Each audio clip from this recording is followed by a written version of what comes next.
നമസ്കാരം. ഇന്നത്തെ പ്രധാന വാർത്തകളിലേക്ക്. ഷഹബാസ് കൊലക്കേസിൽ കുറ്റാരോപിതൻ നഞ്ചക്ക് പരിശീലിച്ചത് യൂട്യൂബ് നോക്കിയെന്ന് പുതിയ വിവരം. ഫോൺ യൂട്യൂബ് സെർച്ച് ഹിസ്റ്ററിയിലാണ് ഇക്കാര്യം വ്യക്തമായത്. നഞ്ചക്ക് കരാട്ടെ പഠിക്കുന്ന ഇളയ സഹോദരൻ്റെതാണെന്ന് ഒരു കുട്ടി മൊഴി നൽകിയതായാണ് പുതിയ വിവരം. കൃത്യത്തിൽ നേരിട്ട് പങ്കെടുത്തത് 6 പേർ മാത്രമാണ്. മറ്റാരും നേരിട്ട് പങ്കെടുത്തില്ലെന്ന് പോലീസ് പറയുന്നു. പരമാവധി CCTV ദൃശ്യങ്ങൾ പരിശോധിച്ചിട്ടും മുതിർന്ന ആളുകളുടെ പങ്ക് കണ്ടെത്താൻ ഇതുവരെ ആയിട്ടില്ല.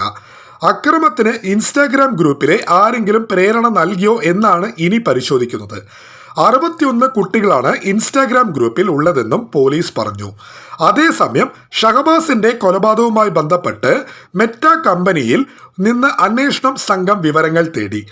സംഘർഷം ആസൂത്രണം ചെയ്ത് ഇൻസ്റ്റാഗ്രാം ഗ്രൂപ്പിനെ കുറിച്ചുള്ള വിവരങ്ങൾ അറിയാനാണ് നീക്കം. താമരശ്ശേരിയിലെ ഷഹബാസിന്റെ വീട്ടിലെത്തിയ അന്വേഷണ സംഘം മൊബൈൽ ഫോണുകൾ ഉൾപ്പെടെ പരിശോധിച്ചു. താമരശ്ശേരിയിലെ ഷഹബാസിന്റെ കൊലപാതകത്തിൽ മെറ്റ കമ്പനിയോട് വിവരങ്ങൾ തേടി അന്വേഷണ സംഘം. സംഘർഷം ആസൂത്രണം ചെയ്ത് ഇൻസ്റ്റാഗ്രാം ഗ്രൂപ്പുകളെ കുറിച്ച് അറിയാനാണ് മെറ്റയോട് വിവരങ്ങൾ ആരാഞ്ഞത്. ഓഡിയോ സന്ദേശങ്ങളുടെ ഉറവിടവും അക്കൗണ്ടുകൾ വ്യാജമാണോ എന്നും അറിയിക്കണമെന്ന് ആവശ്യപ്പെട്ട് പോലീസ് മെറ്റയ്ക്ക് ഇമെയിൽ അയച്ചു. അതേസമയം സൈബർ പോലീസ് ഉൾപ്പെടുന്ന അന്വേഷണ സംഘം താമരശ്ശേരിയിലെ ഷഹബാസിന്റെ വീട്ടിലെത്തി പരിശോധന നടത്തി. ഷഹബാസിന്റെ ഫോണുകൾ ഉൾപ്പെടെ സംഘം പരിശോധിച്ചു.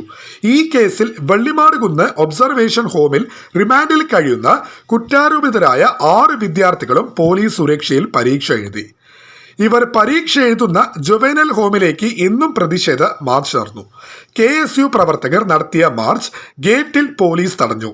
മുഴുവൻ പ്രവർത്തകരെയും അറസ്റ്റ് ചെയ്തു നീക്കി. MSF പ്രവർത്തകർ നടത്തിയ മാർച്ച് പോലീസ് തടഞ്ഞതോടെ സംഘർഷാവസ്ഥയായി. പിന്നീട് പ്രവർത്തകരെ പോലീസ് കസ്റ്റഡിയിലെടുത്തു.